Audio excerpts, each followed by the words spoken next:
Ya, sebentar lagi akan bermunculan tanda-tanda besar. Karena tanda-tanda kecil begitu banyak sudah bermunculan. Kita ambil contoh lah, beberapa contoh ya. Ya taqarrubuz zaman. Zaman terasa ringkas, waktu terasa cepat berlalu. Ya taqarrubul aswaq, pasar-pasar berdekatan. Ya sekarang kita lihat pasar berdekatan.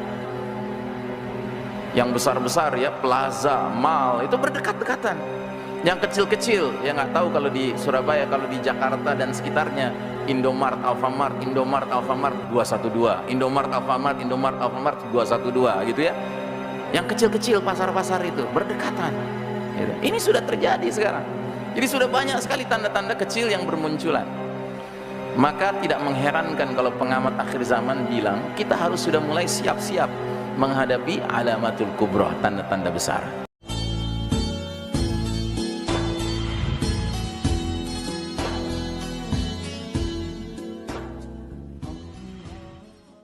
Ya, sebentar lagi akan bermunculan tanda-tanda besar. Karena tanda-tanda kecil begitu banyak sudah bermunculan. Kita ambil contoh lah, beberapa contoh ya. Ya taqarrubuz zaman. Zaman terasa ringkas, waktu terasa cepat berlalu. Ya taqarrubul aswaq, pasar-pasar berdekatan. Ya sekarang kita lihat pasar berdekatan. Yang besar-besar ya, plaza, mall itu berdekat-dekatan. Yang kecil-kecil, ya nggak tahu kalau di Surabaya, kalau di Jakarta dan sekitarnya, Indomart, Alfamart, Indomart, Alfamart 212, Indomart, Alfamart, Indomart, Alfamart 212 gitu ya. Yang kecil-kecil pasar-pasar itu berdekatan. Apalagi kata Nabi, zuhurul qalam, tersebarnya pena. Ya. Pena kita hari ini bukan yang model pena begitu. Pena kita hari ini Pak, benda ini nih pena kita, alat tulis kita ini. Jadi Nabi mengatakan di antara ciri sudah dekatnya kiamat, zuhurul qalam, tersebarnya pena. Orang di mana-mana sibuk menulis. Sambil naik ojek menulis. Sambil naik angkot menulis, sambil mengemudi menulis begitu lampu merah. Jadi tanda-tanda kecil itu banyak sekali. Belum lagi yang sifatnya sosial. Waktu minal khain wa khuwinal amin. Pengkhianat dipercaya, diangkat jadi pemimpin. Sebaliknya orang yang amanah di framing, dikriminalisasi, ya kan, dituduh sebagai pengkhianat. Gitu. Ini sudah terjadi sekarang. Jadi sudah banyak sekali tanda-tanda kecil yang bermunculan. Maka tidak mengherankan kalau pengamat akhir zaman bilang kita harus sudah mulai siap-siap menghadapi alamatul kubra, tanda-tanda besar. Itu hadis pertama. Hadis yang kedua, hadis yang sering saya sebut hadis periodisasi atau hadis ringkasan sejarah umat Islam. Nabi Muhammad sallallahu alaihi wasallam melalui satu hadis riwayat Imam Ahmad memampatkan perjalanan umat ini ke dalam 5 babak. Ya. Sejak awal Nabi diutus sampai angin lembut nanti berhembus, perjalanan umat ini akan melalui 5 babak. Dan babak demi babak berganti. Ternyata kaitannya erat dengan pergantian karakter, sifat-sifat, ciri-ciri kepemimpinannya.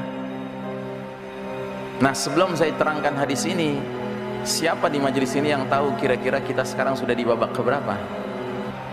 Kita sudah di babak keempat. Bayangkan, dari 5 babak perjalanan umat akhir zaman, kita di babak keempat. Kalau kita nonton film jumlah babaknya 5, tiba-tiba kita nonton babak keempat, itu hitungannya kita sedang nonton awal film, tengah film, menjelang akhir film. Ya, menjelang akhir film. Ya, jadi aneh kalau orang kemudian masih menganggap oh masih jauh kiamat. Ajib. Gitu. Belum lagi ada hadis mengatakan idza matan nas qamat qiyamatahu. Bila manusia meninggal dunia sudah datang kiamatnya. Artinya apa? Kiamat ada 2. Ada kiamat individual kita masing-masing yang jadwalnya beda-beda, tetapi ada kiamat jagat raya ini, berakhirnya dunia yang fana ini, karena Allah mentakdirkan the total destruction of the whole universe by the will of the Almighty Allah Ta'ala. Kehancuran total jagat raya ini atas kehendak Allah yang maha berkuasa dan Allah yang maha berkehendak. Nah, jadi saudaraku rahimakumullah, terhadap kiamat kecil saja, kiamat individual saja, kita diperintahkan sama Nabi supaya sering-sering mengingatnya. Apalagi terhadap kiamat jagat raya ini. Masa iya kemudian kita terus-menerus menghibur diri dengan mengatakan masih lama, masih lama. Padahal tanda demi tanda bermunculan. Ya kayak kiamat individual kita kan ada tanda-tandanya. Ya model-model kita ini, model saya sudah 50-an tahun menjelang 60 tahun, ya kan? Ini sudah mulai meninggalkan dunia hitam kan? Ini kan tanda tanda bahwa kiamat individual saya sudah dekat ini, ya kan? Mulai sakit-sakitan, mulai tadi naik tangga Allah beberapa dalam tangga setiap pergantian antara waktu dalam sehari aku tetapkan waktunya. Nah, ini juga Baik, dunia juga Allah begitu. berfirman Ini di tanda-tanda Quran surah muncul. ke-17 Al-Isra Apa tanda-tanda ini di nggak ayat kita lihat? ke-78. Nah, jadi Ketika engkau bertanya kapan waktu menunaikannya, kata Allah, aqimus salat, tunaikanlah salat. Yang dimaksudkan itu ya liduluki syamsi, mulai matahari tergelincir, mulai muncul siang, sudah mulai sedikit condong ke arah barat, berada di tengah-tengah, mulai condong sedikit, kata Nabi bayangannya dari tongkat itu ya, mulai sama dengan tongkatnya dan mulai sedikit turun ya, mulai sedikit bergeser.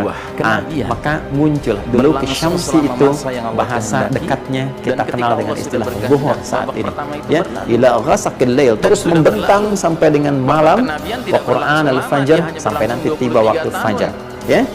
Inna Qur'an al-fajr kana mashhuda, dan di waktu fajar itu ada salat juga yang terbaik spesial kepemimpinannya, karena langsung yang memimpin generasi awal umat ini adalah Nabi Muhammad sallallahu alaihi wasallam. Makanya disebut sebagai ya, era kenabian, babak kenabian. Ini babak kepemimpinan terbaik sepanjang sejarah umat manusia, bukan umat Islam saja. Karena Nabi kita bukan sembarang Nabi. Nabi kita adalah Sayyidul Anbiya wal Mursalin alaihimussalam, penghulunya para Nabi dan para Rasul. Berarti ketika beliau menjadi pemimpin, itulah pemimpin terbaik sepanjang sejarah Bani Adam. Belum ada tandingannya. Ya bayangkan, hanya dalam tempo 23 tahun Nabi dengan para sahabat, generasi terbaik umat ini, diizinkan Allah mengubah wajah Jazirah Arab 180 derajat. Yang tadinya tenggelam dalam zulumatil jahiliyah, kegelapan jahiliyah, hidup di dalam naungan nurul Islam, cahaya Islam. Yang tadinya hidup di dalam dolalatis syirk, kesesatan syirik, hidup di dalam tegaknya tauhid. Masya Allah, hanya dalam 23 tahun, tidak ada seperempat abad. Belum lagi ini hitungannya hijriyah pula, Qamariyah ya. Sudah berlalu babak pertama.